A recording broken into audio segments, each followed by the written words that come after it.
창원대학교와 함께하는 인문학 특강, 오늘은 윤리의 권유라는 주제로 여러분들을 찾아뵙게 됐습니다. 지금까지 여러 가지 흥미로운 주제들이 많이 이야기됐을 텐데, 오늘 저는 흥미라든지 어떤 이론이라든지 이런 것 보다가도 우리에게 필요한 이야기를 좀 해드리고 싶습니다. 윤리의 권유라는 제목 자체가 별로 인기를 끌지 못할지는 모르겠지만 지금 이런 시대일수록 이런 주제가 꼭 필요하지 않을까 하고 저는 생각을 합니다. 왜 그 많은 주제들 중에서 하필 그다지 재미없을지도 모를 윤리라고 하는 주제를 선택했는지 간단히 말씀드리도록 하겠습니다. 우리가 요즘 매일같이 접하게 되는 신문이나 텔레비전의 뉴스를 보면 거기 하루도 빠짐없이 여러 가지 폐륜들이 보도가 되고 있습니다. 조금 과장해서 이야기를 하자면 지금 우리가 살고 있는 이 시대는 비유를 하자면 윤리의 밤이라고 말을 해도 좋지 않을까. 혹은 윤리 실종의 시대, 윤리 상실의 시대라고 말해도 좋지 않을까. 그런 생각이 듭니다. 우리 사회는 정말로 비윤리라고 하는 것들이 지금 넘쳐나고 있습니다. 더군다나 이런 문제들이 있음에도 불구하고 지금 우리들의 생활 주변에서 윤리라고 하는 주제에 대한 말들이 별로 들리지가 않습니다. 그런데 간혹 어떤 분들이 윤리, 도덕에 대한 말씀을 하더라도 그 목소리는 우리 사회에 널리 알려 퍼지지를 못하고 있습니다. 저는 한 사회의 질적인 수준을 생각을 할 때 우리 사회에 어떤 언어들이 살아서 떠다니는지 하는 것이 대단히 중요하다고 생각을 합니다. 그것이 우리 사회에 살아있는 모습을 가늠할 수 있는 척도가 될 수 있을 거라고 생각을 합니다. 그래서 이런 기회에 윤리, 도덕이라고 하는 좀 식상할지도 모르겠지만 우리에게 꼭 필요한 이런 단어, 이런 언어가 좀 우리 사회에 떠돌아다녔으면 좋겠다 하는 바람으로 이런 주제를 선택한 것입니다.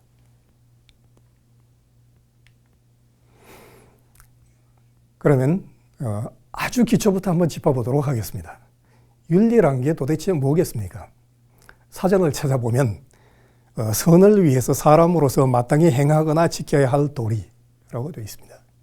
이 윤리라는 것의 핵심은 제가 생각하기로는 상대방이 싫어하는 일, 상대방에게 어떤 문제를 일으킬 수 있는 일, 그런 일들을 함부로 하지 않는다는 것, 그것이라고 생각을 합니다.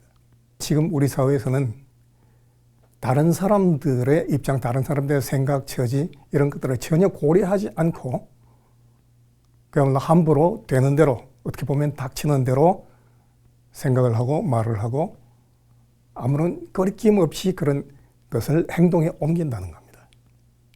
정리를 하자면 사람다운 사람이 되기 위한, 그리고 다른 사람들과의 좋은 관계를 위한 기본 전제, 대전제가 되는 것이 윤리라고 하는 것이다. 이렇게 정리해 볼 수 있겠습니다. 우리 인간들의 삶에서는 다른 사람들과의 무수한 관계가 있습니다. 그 관계 속에서 무수한 경우들이 생겨나고 발생하게 됩니다. 그 경우들에 준해서 우리에게는 무수한 종류의 여러 가지 윤리들이 필요하게 되는 것입니다. 예를 들면 우리에게 너무나 익숙한 충효라든지 유교에서 강조했던 인의, 예지, 신, 덕, 중용, 의무, 정의, 용서, 책임 등등의 구체적인 윤리가 필요하게 되는 것입니다. 우리가 다른 사람들을 대할 때 윤리적으로 대한다면 그 사람과의 관계는 좋은 관계가 되고 그렇지 못하다면 나쁜 관계가 되는 것입니다. 다른 사람들의 관계가 좋으면 나의 삶도 좋은 것이 되고 다른 사람들에게 관계가 좋지 못하고 나쁜 관계가 되면 나의 삶도 나쁜 것이 될 수밖에 없습니다. 기본적인 구도가 그렇습니다. 그렇다면 우리는 왜 윤리적이어야 하는가? 왜 도덕적이어야 하는가 하는 것을 또 근본에서부터 한번 짚어보도록 하겠습니다. 모든 인간들은 태어날 때부터 욕망이라고 하는 것을 지니고 태어납니다. 그리고 이 욕망을 추구해 나가는 것이 삶 그 자체입니다. 그 욕망이 실현될 경우에 우리는 행복을 느끼게 되고 그 욕망이 좌절할 경우에 불행을 느끼게 됩니다. 그런 욕망과 행복을 추구한다는 것, 모든 사람들이 자기 자신의 욕망과 행복을 추구한다는 것, 이것이 삶의 근본 양상이고 그리고 세상의 근본 현상이기도 합니다. 그런데 중요한 것은 모든 사람들이 다 똑같이 태어날 때부터 욕망을 지니고 자기 자신의 행복을 추구하기 때문에, 그리고 우리에게 행복을 줄 수 있는 내용은 한정되어 있는 것이기 때문에 그 욕망과 행복이 부딪히게 된다는 겁니다. 이 욕망과 행복의 충돌, 여기에서 인생의 그리고 이 세상의 온갖 문제들이라고 하는 것이 생겨나게 되는 겁니다. 아주 자연스러운 현상입니다.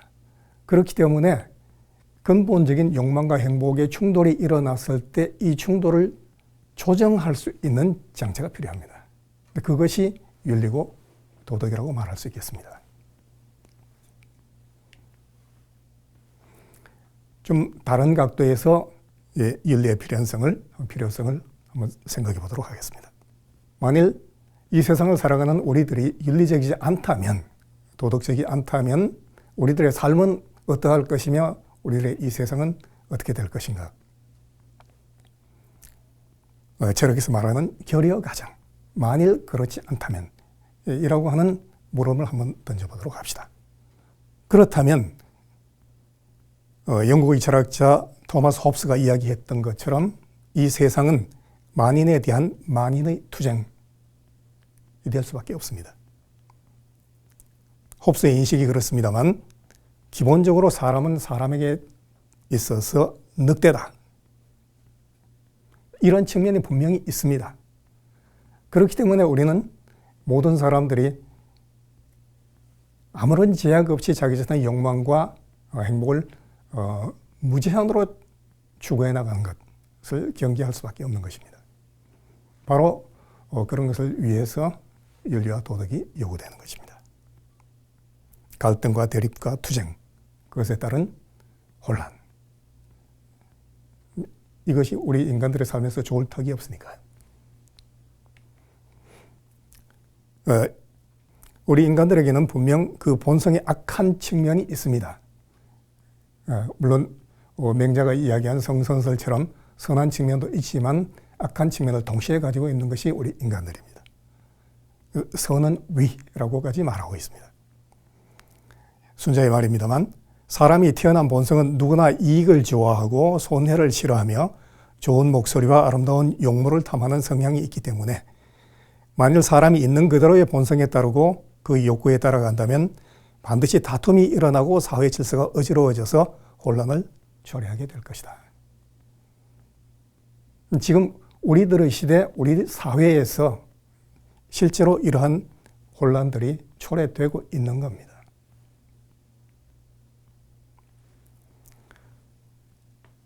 그런 악한 본성이 밖으로 표출이 되었을 때 폭력이 됩니다. 인간들의 폭력이라고 하는 것은 보편적입니다. 폭력에 대한 명시적인 폭력도 있지만 본의 아닌 폭력도 있습니다.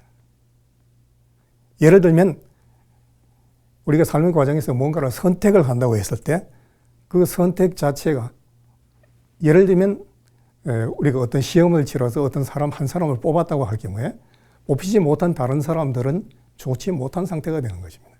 배제가 되는 것이죠. 본의가 아니라고 하더라도 우리가 무언가를, 특히 어떤 사람을 선택했다고 했을 때 그것이 간접적으로는 폭력이 될 수도 있다는 이야기입니다.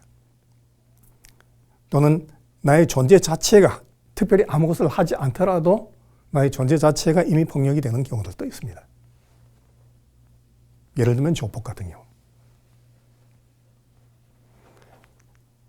이런 점을 통찰해 본 프랑스의 현대 철학자 모리스 메를로 뽕티는 우리는 폭력과 순진무구를 선택하는 것이 아니라 다만 폭력의 정도를 선택할 수 있을 뿐이다 라고 설파했습니다.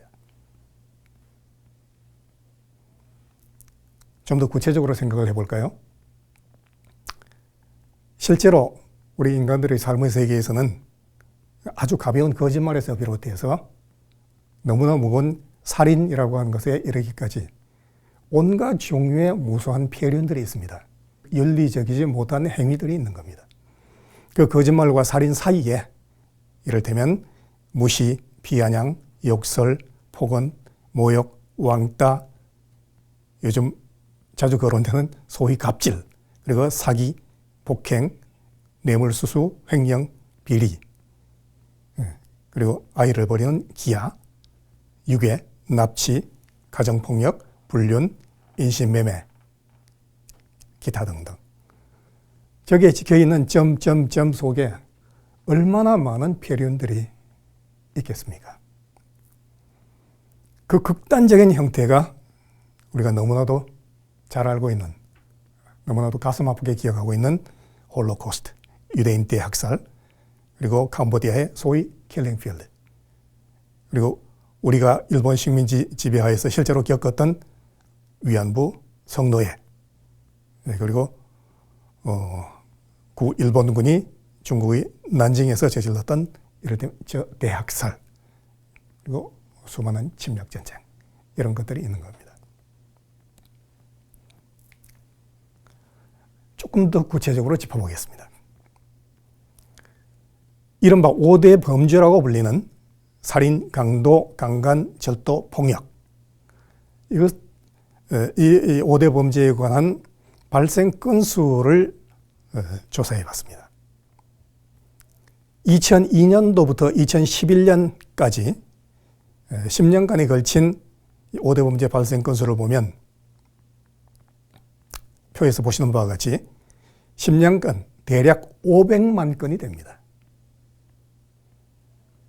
요즘 우리는 숫자에 너무나 익숙해져 있기 때문에 이 500만이라고 하는 숫자에 조금 감각이 무뎌 있을지 모르겠습니다만 지금 이 자리에 500만 명이 모여 있다고 생각을 해 보십시오.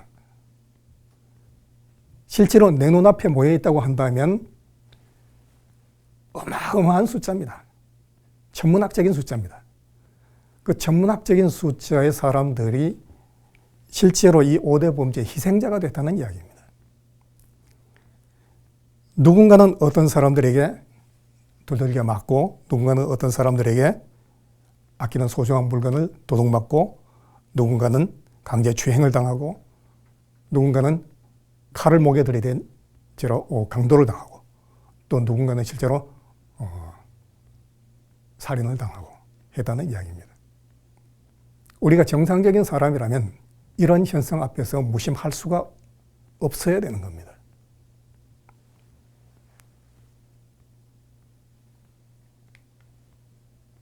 그래서 우리는 윤리적일 필요가 있는 겁니다. 또 좀 다른 각도에서 짚어보도록 하겠습니다. 지금 말씀드린 것과는 정반대되는 내용이 될지 모르겠습니다만 우리가 사람을 대할 때 우리가 대하는 그 상대방이라고 하는 그 사람이 기본적으로 사람이기 때문에 함부로 해서는 안 되는 귀한 존재라는 겁니다. 우리 한국인들에게는 인내천이라고 하는 말이 익숙합니다. 동학의 지도자였던 수훈 최재우 선생이 이야기하신 내용입니다. 사람이 곧 하늘이라는 겁니다. 흥미롭게도 서양에서도 똑같은 이야기를 한 사람이 있습니다. 현대 초의 독일 철학자 포이어바크가 한 말입니다. 인간은 인간에게 있어 신이다. 내용적으로 같은 이야기죠. 일맥상통합니다. 실제로 사람이 신인 것은 아니겠지만 신과 같은 그만큼 귀한 존재라는 것을 강조한 말입니다. 그런데 실제로 지금 우리 자신들의 삶의 현실은 어떻습니까? 사람이 신이기는커녕 사람이 사람으로서조차도 대접받지 못하고 있는 현상들이 우리 자신들의 삶의 주변에 비일비재합니다.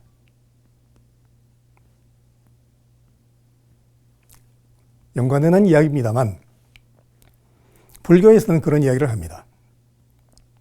우리가 이 세상에 인간으로 태어난다고 하는 것은 비유하자면 망망대해에서 눈먼 거북이가 헤엄쳐 다니다가 우연히 구멍 뚫린 통나무를 만나게 되는 것과 같다.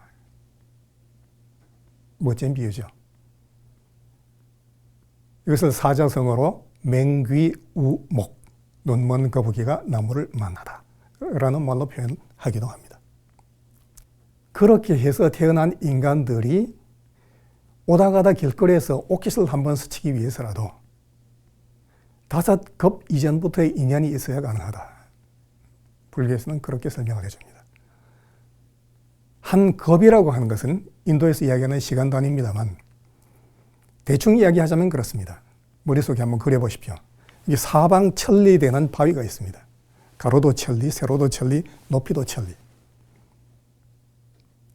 상상이 되십니까? 어마어마한 크기죠. 그런 바위를 천년에 한 번씩 하늘에서 선녀님이 내려와서 그 부드러운 옷깃으로 바위를 스치고 갑니다. 그렇게 해서 그 바위가 다 따라 없어지는 것이 한 급이라고 합니다. 사실상 영원이죠. 그런데 한 급도 아니고 무려 5급 이전부터의 인연이 있어야 사람들이 이 세상에 태어나서 오다 가다 길거리에서 옷깃을 스칠 수 있다고 합니다. 그만큼 우리가 이 세상에 태어나서 살아가는 과정에서 만나게 되는 사람들이 소중하다는 이야기입니다.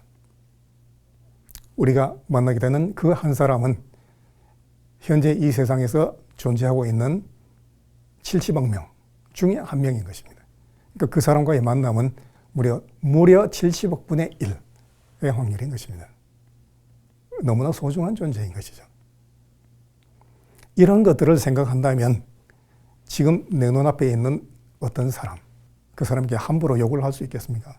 함부로 폭력을 행사할 수 있겠습니까? 어떻게 함부로 사기를 치고 어떻게 살인을 저지를 수 있겠습니까? 그런데도 그런 일들이 지금 실제로 일어나고 있으니까 문제인 것이죠.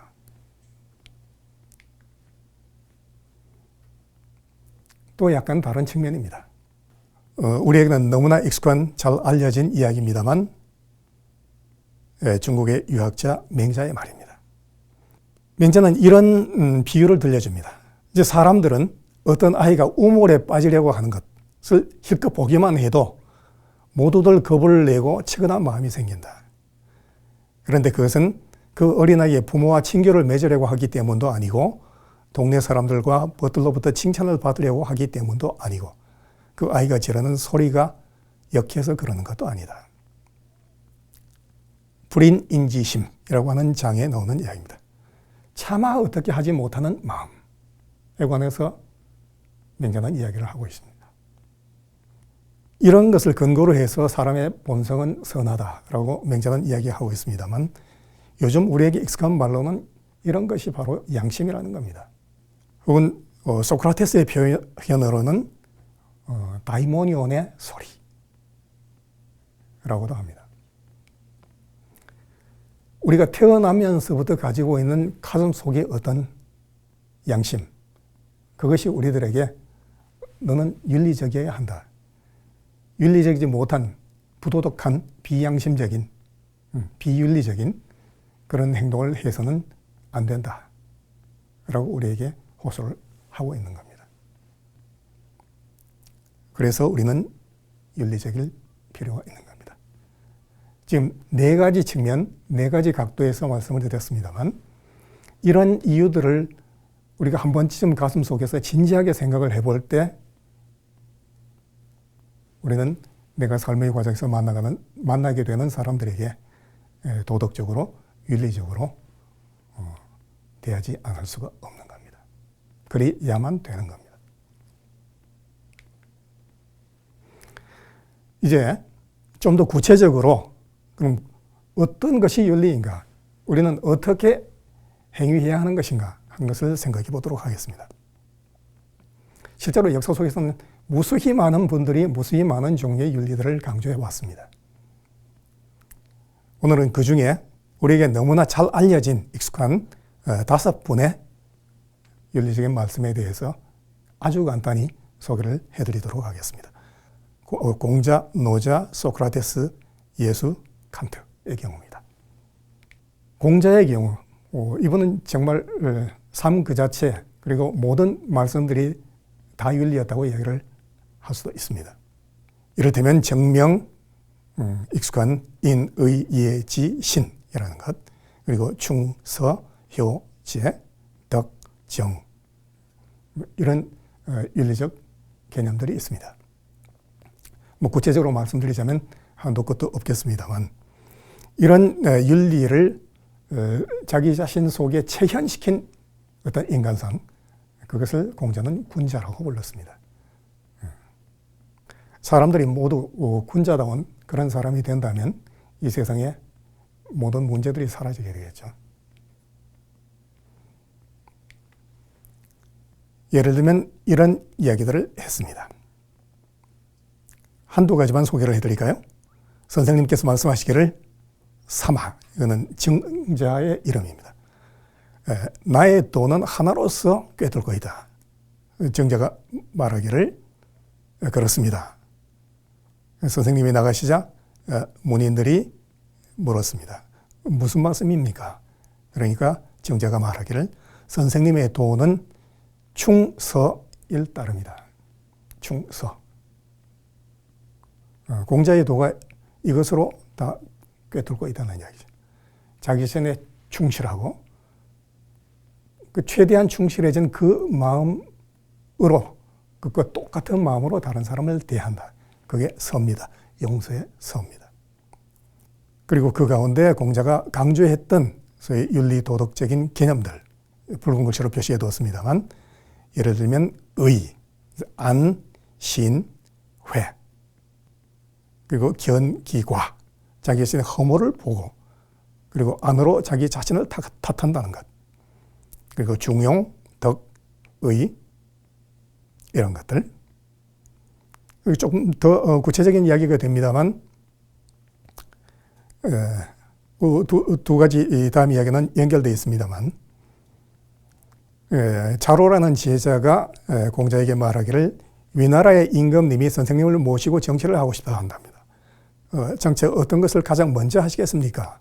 그러니 공자가 대답해서 말하기를 반드시 정명, 이름을 바로잡겠다라고 이야기했습니다. 그 이름을 바로잡겠다고 하는 것이 공자 철학, 공자 윤리의 핵심이고 지표입니다. 그 구체적인 내용이 위에 나와 있는 이야기입니다. 제나라의 경공이 공자에게 정치를 물었더니 공자가 대답해서 말하기를 군군, 신신, 부부, 자자.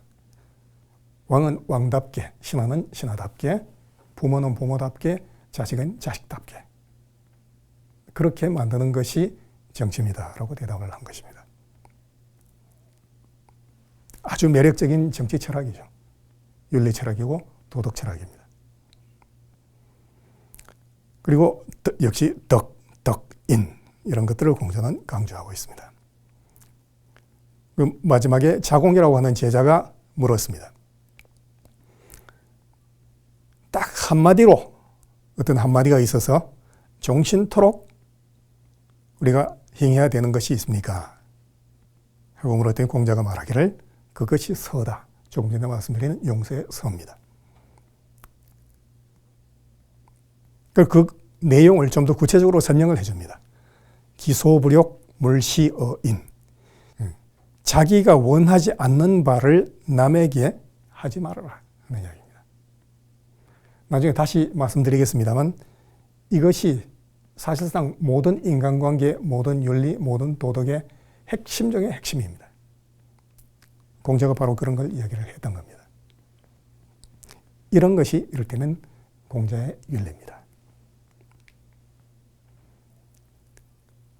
노자 역시 윤리, 도덕에 대해서 많은 이야기를 들려주고 있습니다. 그 중에 우리에게 비교적 잘 알려진 많은 사람들이 너무너무 좋아하는 구절이 하나 있습니다. 그게 상선약수, 즉 위선, 제대로 된 선, 그것은 물과 같다. 아주 멋있는 말입니다. 내용은 이렇게 설명을 해줍니다. 수, 설리, 만물, 이, 부쟁, 처, 중인지, 소오. 물은 만물을 아주 잘 이롭게 해주면서도 다투지 않고 무사람들이 싫어하는 곳, 이를테면 흘러 낮은 곳으로 가죠. 낮은 곳에 처한다. 모든 사람들이 이 물을 닮아서 물과 같은 사람이 된다면 아마 이 세상에 있는 모든 문제들이 그 순간 다 사라지게 될 겁니다.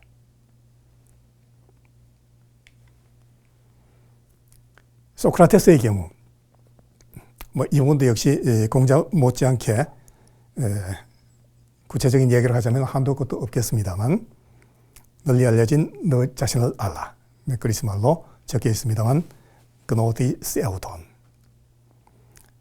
이 말의 핵심은 지금 길게 설명드릴 여유는 없습니다만, 너 자신이 우리가 정말로 알아야 될 소중한 것들에 대해서 무지하다는 것, 제대로 알지 못하고 있다는 것, 그걸 알아야 된다. 그겁니다. 근데 사람들은 자기가 정말로 알아야 될 것들에 대해서 알지 못할 뿐 아니라 알려고 하지도 않고, 또 알고 있고 알려고 하는 사람들을 심지어 핍박을 하기까지 합니다. 소크라테스 본인도 그런 것 때문에 미움을 받고 모병에 고발을 당하고 재판을 받고, 그렇게 해서 너무나 어처구니 없이 사형을 당했던 분입니다. 그럼 공자가 우리가 정말로 알아야 될 것, 뭐라고 이야기했을까요? 소크라테스는 이런 것들을 알게 되면 아는 것은 곧 되는 것이다라고 하는 믿음을 가지고 있었습니다. 그래서 아는 것이 중요했던 겁니다. 그게 정의, 덕, 사랑, 사려, 용기, 지혜, 경신, 신을 공경하는 것, 그리고 진리, 선, 미, 행복, 이런 것들입니다. 진정한 정의, 진정한 덕, 진정한 사랑, 진정한 사려, 진정한 용기, 그런 것들입니다. 단순한 지식으로 끝나는 것이 아닙니다. 소크라테스는 한평생 자기 자신이 정말로 정의로운 사람, 정말로 덕 있는 사람, 정말로 사랑하는 사람, 정말로 사려 있는 사람, 그런 사람이 되기 위해서 노력했고, 특히 젊은 청년들을 정말로 그런 사람이 될 수 있도록 이끌어 주려고 노력했던 사람이었습니다. 이런 것이 이를테면 소크라테스의 윤리입니다. 소크라테스가 실제로 했던 말입니다. 훌륭한 사람, 바른 행위, 선량한 사람, 그리고 영혼의 최대의 향상, 덕, 이런 것들을 강조했던 겁니다. 사람들이 살아가는 모습은 동서고금을 막론하고 똑같았던 것 같아요. 현실이겠죠. 푸른 글씨로 표시해 놓은 부분을 보십시오. 그런 행위, 사악한 사람, 육신이나 재산을 생각하는 것, 돈. 소크라테스도 이런 가치들의 폐해를 꿰뚫어보고 있었던 것이죠. 그럼 예수 그리스도의 경우입니다. 성경을 읽어보면 이분이 길지 않은 생애 동안 강조하고 또 강조했던 핵심이 하느님을 사랑하고 이웃을 사랑하라 라는 것이었습니다. 기독교의 기본 전제가 그렇습니다만 절대적인 하느님이 소위 선을 위해서 이 세상과 이 세상 안에 있는 모든 것들을 창조하시고 창조하셨다. 그리고 우리 인간들을 창조하셨다. 그런데 하느님이 선을 위해서 사랑으로 창조하신 우리 인간들이 타락의 상태에 빠지게 됐다. 그런데 신은 사랑의 신이기 때문에 그렇게 죄의 상태에 빠지는 인간들을 그냥 두고 보지 못하시고 사랑하는 아들을 인간 세상에 내려보냈다. 그래서 그 신의 아들인 예수 그리스도가 인간들이 지은 죄를 대신 짊어지고 십자가에서 못 박혀 돌아가셨다. 그렇게 해서 인간들을 죄의 상태에서 구원해 주려고 하셨다. 이게 기독교 교리의 핵심입니다. 이건 기본적으로 신앙의 문제이기 때문에 어떤 분은 믿을 것이고 어떤 분은 믿지 않을 것입니다. 좀 신앙으로서 믿거나 믿지 않거나 상관없이 예수 그리스도 본인이 실제로 구체적으로 우리 인간들에게 남겨준 여러 가지 윤리적 도덕적인 가르침들이 있습니다. 이를테면 유명한 산상수훈에서 강조했던 8가지의 복. 우리는 이런 사람이 되어야 된다. 이러려면 마음이 가난해야 된다. 그리고 애통해도 된다. 온유해야 된다. 의로워야 된다. 남을 불쌍하게 여겨야 된다. 마음이 청결해야 된다. 평화를 위해 노력을 해야 된다. 그리고 핍박을 받을 각오가 되어 있어야 된다. 이런 것을 강조를 했던 겁니다. 보시는 바와 같습니다. 이게 예수 그리스도의 윤리입니다. 아주 구체적인 윤리입니다. 우리가 삶의 과정에서 이렇게 생각하고 이렇게 말을 하고 이렇게 신념을 가지고 행동하라는 이야기였습니다. 아닌 것 같지만 이렇게 하면 진정한 복을 받게 된다는 이야기인 거죠. 그리고 독일의 철학자 칸트의 경우를 소개해 드리겠습니다. 일반에게는 잘 알려져 있지 않지만 적어도 대학 교육을 받은 사람들에게는 비교적 잘 알려져 있는 이야기입니다. 칸트가 그 유명한 실천 이성 비판이라고 하는 책에서 이런 이야기를 하고 있습니다. 그대의 의지의 준칙이 항상 동시에 보편적 입법의 원리로서 타당할 수 있도록 행위하라. 그대 자신에 있어서나 다른 사람에게 대해서나 인격을 항상 동시에 목적으로 사용하고 결코 수단으로 사용하지 않도록 행위하라. 표현은 좀 쉽지 않습니다. 어렵게 느껴질 수도 있습니다. 하지만 칸트가 이야기하는 기본 취지는 아주 단순 명쾌합니다. 예를 들면 네가 어떤 행동을 하려고 할 때 이런 식으로 하라. 이를테면 우리가 어떤 법을 만들 때 법을 만든다고 하면 법은 이러이러해야 된다라고 하는 입법의 원리가 있을 거 아니겠느냐. 내가 어떤 생각을 하고 어떤 행동을 하더라도 그런 입법의 원리를 벗어나지 않도록 입법의 원리에 타당하도록 그렇게 행동해야 된다는 거죠. 두 번째 이야기는 그렇습니다. 사람을 우선 인격으로 생각해야 되고 사람을 인격으로 생각한다면 그 사람을 어떤 수단으로 생각해서는 안 된다. 자기 자신의 욕망을 채우기 위한 수단으로 사람을 대해서는 안 된다. 그 사람 자체가 궁극적인 목적이어야 한다. 칸트의 이야기는 그렇습니다.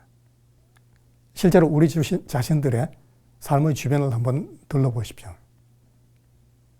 대개의 사람들은 다른 사람을 대할 때 어떤 수단으로 생각을 합니다. 이 사람이 나에게 어떤 이익을 줄 수 있을 것인가.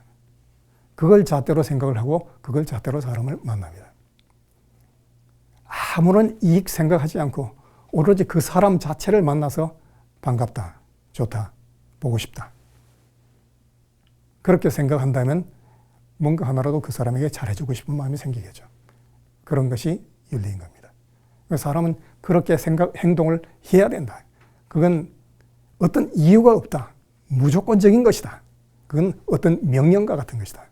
칸트는 그렇게 이야기를 하고 있습니다. 그 밖에도 너무나 많은 윤리적인 이야기들이 있습니다. 우리가 그 모든 윤리들을 다 자기 자신의 것으로 만들어서 그렇게 행동하는 것은 쉽지는 않을 겁니다. 지금 소개해드린 이분들의 이런 이야기들만 우리가 제대로 하더라도 세상은 윤리적인 세상이 될 수가 있습니다.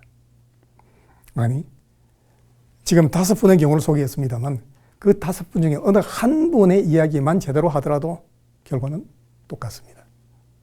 아니, 그 한 분의 이야기 중에 어떤 한마디, 단어 한 글자, 그것만 제대로 우리가 실현을 하더라도 내 인생이 좋은 인생이 되고 이 세상은 좋은 세상이 됩니다. 예를 들면 공자의 서 같은 말, 아니면 예수의 사랑이라는 말, 아니면 칸트의 목적이라는 말, 노제의 물이라는 말.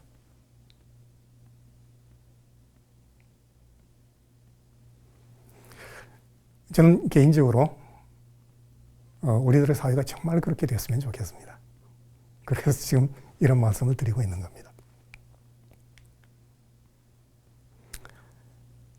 그 모든 윤리, 모든 도덕의 대원칙이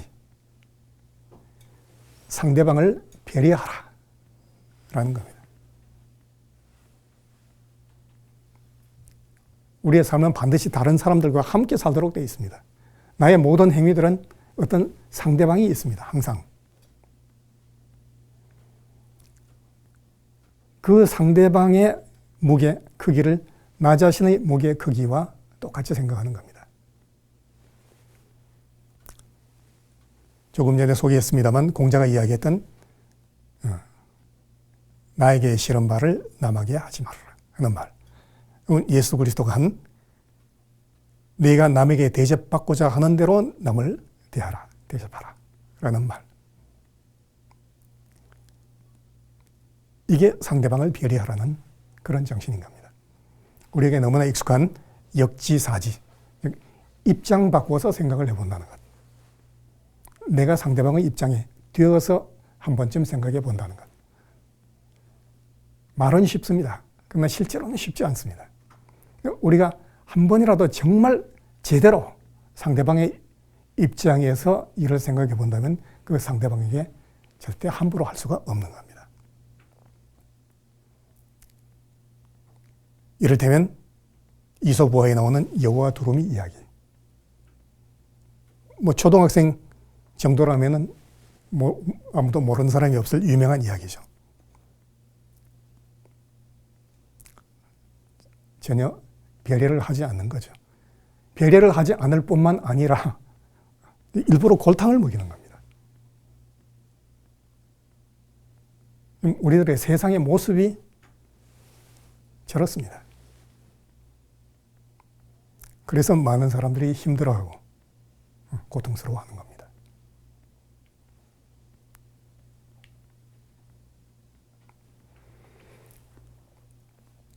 몇 가지 참고가 될 수 있는 이야기를 말씀드려 보도록 하죠. 윤리의 핵심은 상대방입니다. 그 상대방은 가족일 수도 있고 친구일 수도 있고 동료일 수도 있고 그리고 눈에 보이지 않는 불특정 다수일 수도 있고 그리고 어떤 윤리학자의 이야기를 빌자면 눈에 보이지 않는 어떤 미래 세대, 우리들의 후손일 수도 있습니다. 경우에 따라서는 그것이 동물일 수도 있습니다. 또 어떤 경우에 따라서는 그 상대방이 자연 환경일 수도 있고 그 상대방이 지구일 수도 있습니다. 그 상대방, 기본적으로 사람이라고 생각해 봅시다. 그 사람들 중에 쓸모없는 사람은 없다. 그래서 내가 함부로 대해도 좋은 하찮은 사람은 아무도 없다는 겁니다. 이를테면 쓸모없다가 버려져 있는 나무. 저것도 우리가 사용하기에 따라서는 저렇게 멋진 의자가 될 수가 있습니다. 보안에 아마 가격도 상당히 비싸겠죠. 저 하찮은 나무 토막이 저럴지인데 하물며 귀하디 귀한 인간은 어떻겠습니까? 우리가 하기에 따라서 저 나무보다도 훨씬 더 값진 존재가 될 수 있는 겁니다. 그건 요즘 사무실에서 누구나가 쓰고 있는 포스트잇. 지금 풀을 만드는 공장에서 실수를 해서 잘못 만든 실패작이었다고 합니다. 그래서 제대로 붙지 않았다는 거죠. 금방 떼지더라는 거죠. 그런데 다시 붙여보니까 또 붙어 있더라는 거죠. 또 떼어지더라는 거죠. 그렇게 해서 쓸모없다고 잘못 만들었다고 생각하는 풀이 지금 누구나가 사용하지 않을 수 없는 유명한 상품으로 거듭났다는 겁니다. 요즘은 조금 잊혀졌을지 모르겠습니다만 한때 전 세계적으로 너무나 유명했던 아이보리 비누, 물에 뜨는 비누.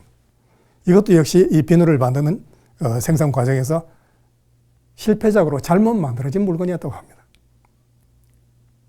버리려고 했는데 이 물에 뜬다는 것이 너무나 신기하고 재미있는 현상이기 때문에 상품으로 출시를 했다는 거죠. 그래서 히트를 쳤다는 겁니다. 예를 들면 이런 것들처럼 세상에 쓸모없는 것, 하찮은 것, 함부로 해도 되는 것, 그런 것은 없는 겁니다. 이런 유명한 이야기도 있습니다. 읽어드리죠. 한 목수와 그의 조수가 숲을 걷고 있었다. 그들이 아주 키가 크고 거대하고 오기가 많고 나이가 많은 아름다운 나무를 지나칠 때 목수가 조수에게 말하다. 왜 이 나무가 이렇게 키가 크고 거대하고 옹이들이 많고 오래되고 아름다운지 아니? 조수가 그의 스승을 보고 말했다. 아니요, 왜 그러죠? 목수가 말했다. 왜냐하면 이 나무는 쓸모가 없어서 그래. 만일 이 나무가 쓸모 있는 나무였다면 벌써 오래전에 잘려서 식탁이나 의자들로 만들어졌을 거야. 그러나 이 나무는 쓸모없기 때문에 이렇게 키가 크고 아름답게 자랄 수 있었던 거야. 그 덕분에 네가 이 나무 그늘에 앉아서 이렇게 쉴 수 있는 거지. 유명한 노자의 철학과도 일맥상통하는 내용입니다만 쓸모없는 것의 쓸모 있음. 그런 이야기죠. 쓸모없는 나무였기 때문에 살아남아서 제대로 쓸모있는 나무가 될 수 있었다 하는 겁니다.